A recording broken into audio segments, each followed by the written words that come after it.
जरूरी सूचना है आप सभी स्टूडेंट्स के लिए। स्टडी फॉर सिविल सर्विसेज का Android app Google play store में आ चुका है, उसको प्लीज तुरंत इंस्टॉल कर लीजिए। और अगर आप स्टडी फॉर सिविल सर्विसेज के सिर्फ ऐप से कोई भी कोर्स, कोई भी पीडीएफ परचेस करते हैं तो उसमें अप्लाई कूपन, अगर आप ज्ञान सर जो है आप उसमें अप्लाई करते हैं, ये कूपन कोड है, तो उसमें 20% फीस तुरंत माफ हो जाएगी। मतलब 20% डिस्काउंट तुरंत उसमें लग जाएगा।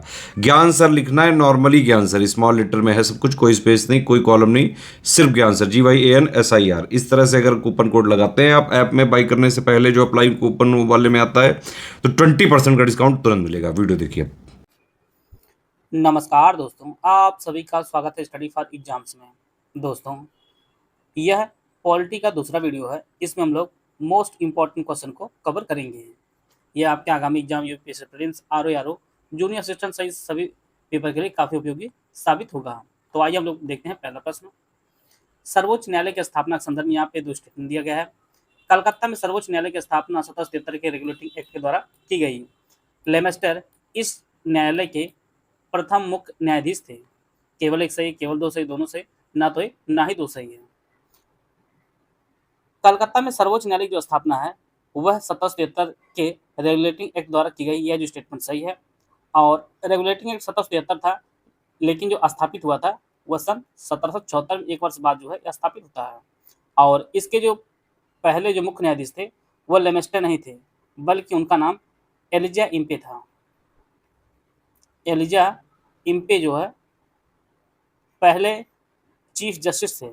तो केवल पहला जो स्टेटमेंट हो आपका सही है। आते हैं अगला प्रश्न लोग। भारत के लिए संविधान की रचना है संविधान सभा का विचार निम्नलिखित में से सर्वप्रथम किसने प्रस्तुत किया था? स्वराज पार्टी ने 1934, कांग्रेस पार्टी ने 1936, मुस्लिम लीग ने 1942 या सर्वदलीय सम्मेलन 1946 में।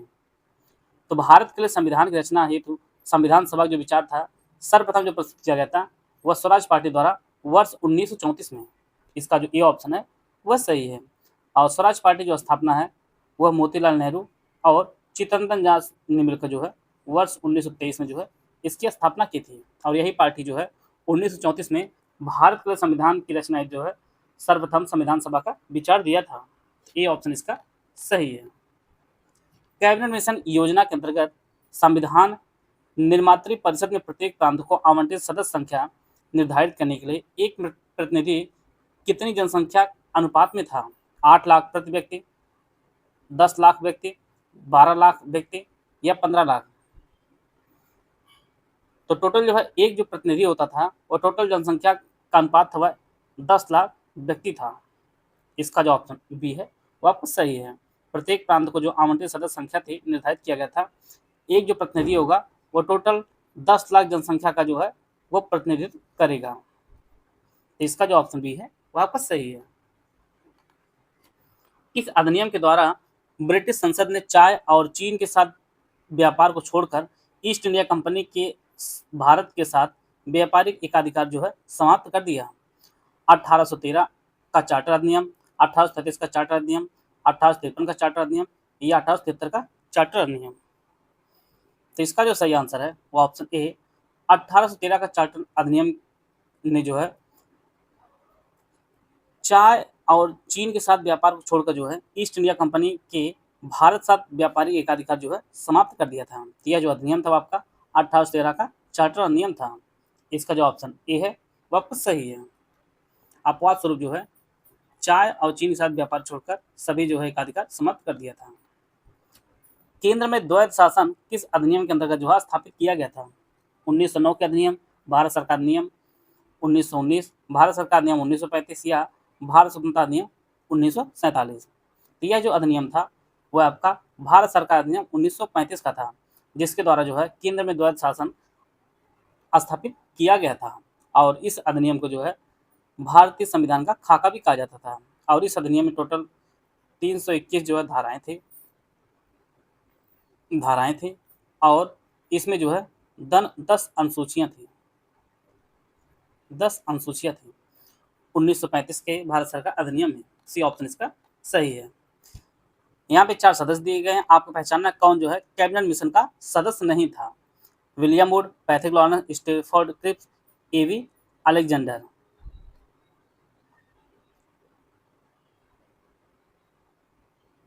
कैबिनेट मिशन के जो चेयरमैन थे वह पैथी लॉरेंस थे, ये चेयरमैन थे। अन्य जो सदस्य थे वह स्टेफर्ड क्रिप्स थे और अन्य दूसरे जो सदस्य थे वो आपके एवी अलेक्जेंडर थे। इसमें जो है विलियम वुड नहीं शामिल थे। कैबिनेट मिशन के जो सदस्य थे इनमें आपका पैथी लॉरेंस थे, स्टेफर्ड क्रिप्स थे और एवी अलेक्जेंडर थे। इसे जो है वर्ष 1946 में क्लेमेंट एटली ने जो है भेजा था भारतीयों को सत्ता हस्तांतरित करने के उद्देश्य से। और यह जो है 1946 में भारत आते हैं तीनों लोग कैबिनेट मिशन के रूप में, और इनका जो उद्देश्य था वो भारतीयों को सत्ता हस्तांतरित करने का जो है उद्देश्य था, इसीलिए आए थे। ये ऑप्शन इसका सही है। आते हैं अगला प्रश्न लोग। 1946 में निर्मित अंतरिम सरकार में कार्यपालिका परिषद के उप सभापति कौन थे? जवाहरलाल नेहरू, डॉक्टर एस राधाकृष्णन, सी राजगोपालाचारी या डॉक्टर राजेंद्र प्रसाद। 1946 में अंतरिम सरकार गठन किया गया था और उसमें जो है कार्यपालिका परिषद के उप सभापति चुने गए थे वह जवाहरलाल नेहरू जी थे। इसका जो ऑप्शन ए है वो आपका सही है और अंतरिम सरकार आपका 1946 में गठित की गई थी। यहाँ पर आपको सम्मिलित करना, एक तरफ अनुच्छेद दिया गया, दूसरी तरफ जो है उसकी विशेषता दी गई है। आर्टिकल 14, आर्टिकल 36, आर्टिकल 74, आर्टिकल 368, संशोधन प्रक्रिया, मंत्रिपरिषद, समानता का अधिकार, नीति निर्देशक तत्व। जैसा कि हम जानते हैं आर्टिकल 14 में जो है समानता का अधिकार है, आर्टिकल 36 में यह आपका नीति निर्देशक तत्व है और अनुच्छेद 74 में जो आपका मंत्रिपरिषद संबंधी प्रावधान है और आर्टिकल 368 जो है संशोधन प्रक्रिया संबंधी प्रावधान दिया गया है। इस प्रकार जो है इसका जो ऑप्शन डी है वह आपका सही है। आर्टिकल 14 में जो है समानता का अधिकार दिया गया है, आर्टिकल 36 में जो है नीति निर्देशक तत्व है, आर्टिकल 74 मंत्रिपरिषद संबंधित है और आर्टिकल 368 आपके संशोधन प्रक्रिया संबंधित दिया गया है। तो डी ऑप्शन इसका सही है। जवाहरलाल नेहरू ने भारत संविधान सभा की किस बैठक में उद्देश्य प्रस्ताव रखा था? दूसरी, तीसरी, चौथी या पांचवी? तो सबसे पहले हम लोग जानते हैं संविधान सभा की जो पहली बैठक हुई थी वो आपकी 9 अगस्त को हुई थी, दूसरी आपकी 11 अगस्त को हुई थी और तीसरी आपकी 13 अगस्त को हुई थी, 13 अगस्त 1946 को। तो उद्देश्य प्रस्ताव जो है जवाहरलाल नेहरू ने वह 13 अगस्त 1946 को रखा था। तो यह जो है तीसरी बैठक थी। इसका जो ऑप्शन बी है वो आपका सही है। जवाहरलाल नेहरू ने भारत संविधान सभा में उद्देश्य प्रस्ताव रखा था तीसरी सभा में। तो इसका जो ऑप्शन बी है वो आपका सही है। भारतीय संविधान को बनाने और भारतीय संविधान सभा के कुल कितने अधिवेशन हुए थे? 7, 9, 11, 15।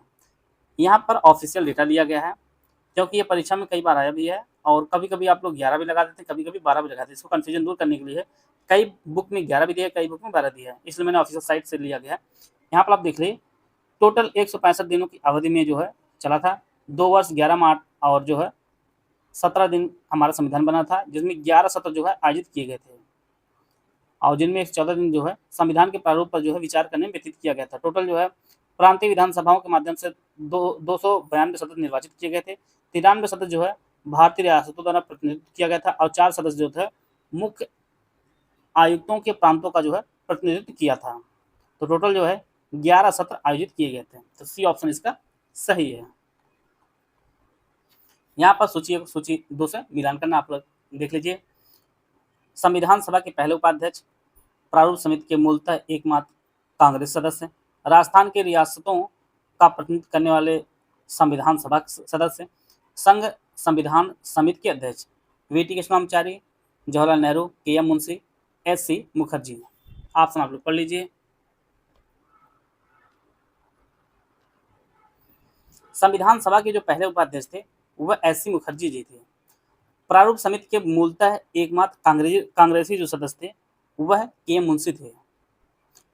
राजस्थान की रियासत का प्रतिनिधित्व करने वाले संविधान सभा के जो सदस्य थे वह वीटी कृष्णाचार्य जी थे और संघ संविधान समिति के जो अध्यक्ष थे वह जवाहरलाल नेहरू जी थे। इस प्रकार जो है इसका जो बी ऑप्शन है वो आपको सही है। संविधान सभा के पहले उपाध्यक्ष एस.सी. मुखर्जी थे। प्रारूप समिति के मूलतः एकमात्र कांग्रेस सदस्य आपके के.एम. मुंशी थे। राजस्थान की रियासतों का प्रतिनिधित्व करने वाले संविधान सभा के सदस्य ये आपके वीटी कृष्णाचार्य थे और संघ संविधान समिति के अध्यक्ष आपके जवाहरलाल नेहरू जी थे। तो बी ऑप्शन इसका सही है। भारत का संविधान पूर्ण रूप से तैयार हुआ, ऑप्शन आप लोग पढ़ लीजिए। भारत का संविधान जो है पूर्ण रूप से तैयार हो गया था, वह 26 नवंबर 1949 को जो है यह तैयार हो गया था। इसीलिए जो है इसी दिन जो है संविधान दिवस मनाया जाता है 26 नवंबर को संविधान दिवस मनाया जाता है। लागू आपका हुआ था 26 जनवरी 1950 को। 26 जनवरी 1950 को जो है यह लागू हुआ था भारतीय संविधान। निम्नलिखित में से किसने सुझाव दिया था कि भारत की स्वतंत्रता के बाद भारतीय राष्ट्रीय कांग्रेस को एक राजनीतिक दल के रूप में भंग कर दिया जाना चाहिए? श्री राजगोपालाचारी, जयप्रकाश नारायण, आचार्य कृपलानी या महात्मा गांधी? तो यह जो सुझाव दिए थे वह महात्मा गांधी जी ने सुझाव दिया था कि भारत स्वतंत्रता के बाद भारतीय राष्ट्रीय कांग्रेस को एक राजनीतिक दल के रूप में जो है भंग कर दिया जाना चाहिए, लेकिन यह भंग होता नहीं अभी। इंडियन नेशनल कांग्रेस जो है पार्टी अभी भी है। तो इसका जो ऑप्शन डी है वह आपका सही है। आगे बढ़ने से पहले आपको बताना चाहता हूँ, यूपीपीएससी प्रीलिम्स 2024 का हमारा क्रैश कोर्स शुरू किया गया है और यह जो क्रैश कोर्स है यह आपके दोनों भाषाओं में है। इसमें जो है UPPSC 2024 pre only current affair का जो ग्रुप है इसकी जो फीस आपकी 2000 रुपये है। UPSC 2024 pre test series with current affair का जो ग्रुप है 5000 रुपये है। UPSC prelim 2024 full paid group with doubt clearance का जो ग्रुप है हमारा आपका वह जो आपका 9000 रुपये है। इसमें सभी जो है सिलेक्शन मटेरियल आपको दिए जाएंगे, टेस्ट सीरीज दी जाएगी, डाउट क्लियरेंस दिया जाएगा, आपको टेस्ट सीरीज है, आपको पेड क्विज, सब कुछ जो है एक जगह आपको उपलब्ध कराई जाएगी। UPSC 2024 full study material group without doubt clearance का जो फीस है वो 65 रुपये है। सब कुछ आपको इसमें दिया जाएगा, लेकिन डाउट क्लियरेंस आपको नहीं दिया जाएगा। ओनली स्टडी मटेरियल आप लेना चाहते हैं जिसमें डाउट क्लियरेंस नहीं रहेगा, ना ही टेस्ट सीरीज रहेगी, इसकी जो फीस आपकी 4000 रुपये है। यूपीएससी 2024 ओनली टेस्ट सीरीज का पेड ग्रुप हमारा है, इसकी जो फीस आपकी 3500 रुपये है। इसमें टोटल जो है 40 टेस्ट आपको दिए जाएंगे, जिसमें आपको 20 सेक्शन वाइज रहेगा और 20 आपका फुल लेंथ टेस्ट सीरीज दी जाएगी। अगर आप ओनली पेड क्विज ज्वाइन करना चाहते हैं, इसकी जो फीस आपकी 1200 रुपये है। इनमें से कोई भी ग्रुप ज्वाइन करना चाहते हैं तो ये हमारे दिए गए नंबर है, इस पर कॉल या व्हाट्सएप करके जो है जानकारी प्राप्त कर सकते हैं और अपनी तैयारी को और बेहतर कर सकते हैं। भारतीय संविधान सभा में कुल कितनी महिला सदस्य थीं? 15, 13, 12 या 10? भारतीय संविधान सभा में टोटल जो है 15 महिलाएं थीं। टोटल जो है महिलाओं की जो संख्या है वह टोटल 15 है। इनमें बेगम एजाज रसूल, दुर्गाबाई देशमुख, हंसा, जीवराज मेहता, लीला रॉय, राजकुमारी अमृत कौर, सरोजिनी नायडू, सुचिता कृपलानी, विजय लक्ष्मी पंडित आदि जो है इसमें शामिल थी। तो टोटल जो है 15 महिलाएं शामिल थी हमारे संविधान सभा में। निम्नलिखित में से संविधान समिति का अध्यक्ष कौन थे? B R Ambedkar, JP Kripalani, Jawaharlal Nehru, Azad Krishna Swami Ayyar? Jawaharlal Nehru संघ संविधान समिति के जो है अध्यक्ष थे। सी ऑप्शन इसका सही है। यहाँ पे 4 सदस्य दिए गए, आपको पहचानना कौन जो है संविधान प्रारूप समिति के सदस्य थे। एन गोपाला स्वामी, जवाहरलाल नेहरू, आजाद कृष्ण स्वामी अय्यर, सरदार पटेल जी। ऑप्शन आप लोग पढ़ लीजिए। संविधान के जो है प्रारूप समिति के टोटल 7 सदस्य थे, जिसमें भीमराव अम्बेडकर जी चेयरमैन थे। इनके अलावा Azad Krishna Swami Ayyar, N Gopala Swami, K M Munshi, Mohammad Saadullah, B L Mitra, D P Khaitan, ये सभी जो है शामिल थे। इसमें आपका गोपाल स्वामी थे और आजाद कृष्ण स्वामी थे। एक और तीन आपके सी में दिया गया है। और संविधान के जो है प्रारूप समिति टोटल 7 सदस्य थे, चेयरमैन सहित। सी ऑप्शन इसका सही है। भारत के संविधान में उद्देशिका का विचार कहाँ से लिया गया है? इटली के संविधान से, कनाडा के संविधान से, फ्रांस के संविधान से या यूएसए के संविधान से? उद्देशिका जो विचार है ये लिया गया है यूएसए के संविधान से। इसका जो ऑप्शन सी है वो आपका सही है। न्यायिक पुनर्विलोकन की व्यवस्था कहाँ से ली गई है? कहाँ पर है? केवल भारत में, केवल यूएसए में, भारत और यूएसए में, केवल यूके में? न्यायिक पुनर्विलोकन की जो व्यवस्था है ये भारत और यूएसए दोनों के संविधान में यह व्यवस्था दी गई है। न्यायपालिका की समीक्षा करना, कानूनी वैधता आदि की जो व्यवस्था है यह भारत में भी है और यूएसए में भी है। सी ऑप्शन इसका सही है। आते हैं अगला प्रश्न। भारतीय संविधान को कितने भागों में विभाजित किया गया है? 16, 22, 24 या 25? वर्तमान में जो है भारतीय संविधान को टोटल जो है 22 भागों में जो है विभाजित किया गया है। इसका जो ऑप्शन बी है वो आपका सही है। यहाँ पर आपको पहचानना कौन सही सुमिलित नहीं है। नागरिकता संविधान का भाग 2, मौलिक अधिकार संविधान का भाग 3, मौलिक कर्तव्य संविधान 6A, राज्य संविधान का भाग 6।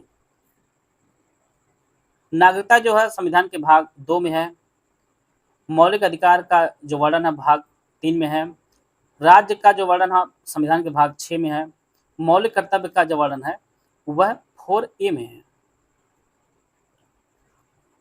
इसको जो रखा गया है और इसे जो है 1976 में 42वें संविधान संशोधन द्वारा जो है 4 में जो है जोड़ा गया है, इसे रखा गया है। और वर्तमान में टोटल जो है मौलिक कर्तव्य जो आपके हैं वो 11 हैं। टोटल मौलिक कर्तव्य वर्तमान में 11 हैं। तो इसका जो ऑप्शन सी है वो आपका सही है। आशा है आप सभी को बहुत कुछ जानने को मिला होगा। मिलते हैं नेक्स्ट वीडियो में, तब तक जय हिंद, जय भारत।